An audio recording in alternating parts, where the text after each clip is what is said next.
Nagsimula ang lahat sa eskwela, nagsama-samang 12, sa kalokohan at sa tuksuhan, hindi maawat sa isa't isa.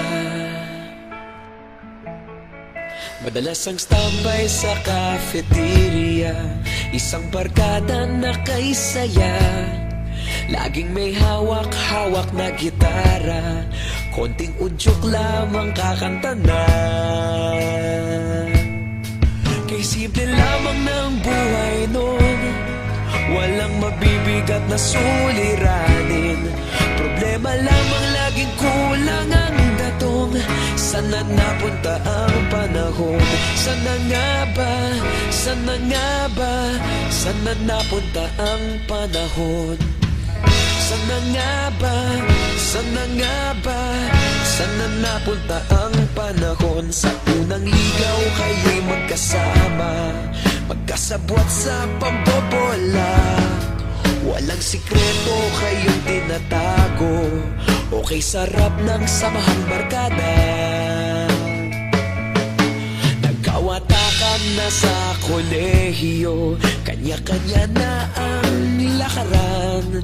Kahit minsan na lang kung magkita, pagkakaibigay hindi nawala. At kung saan na napadpad ang ilan, sa dating eskwela meron din naiwan. Meron pa ng mga ilang nawala na lang, nakakamiss ang dating samahan. Sana nga ba? Sana nga ba? Sana nga bang barkada ngayon? Sana nga ba? Sana nga ba? Sana nga bang barkada ngayon?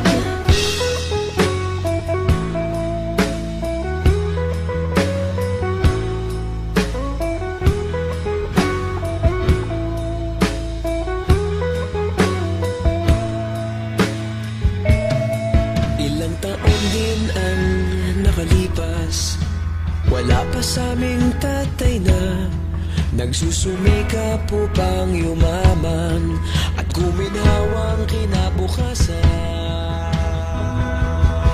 Paminsan-minsan kami nagkikita, mga naiwan at natira. At gaya nung araw namin sa eskwela, pag magkasama'y nagwawala. Napakahirap malimutan ang saya ng aming samahan. Kahit lumipas ng ilang taon, magkabarkada pa rin ngayon. Magkaibigan, magkaibigan, magkaibigan pa rin ngayon. Magkaibigan, magkaibigan, magkabarkada pa rin ngayon. Magkaibigan, magkaibigan, magkaibigan pa rin.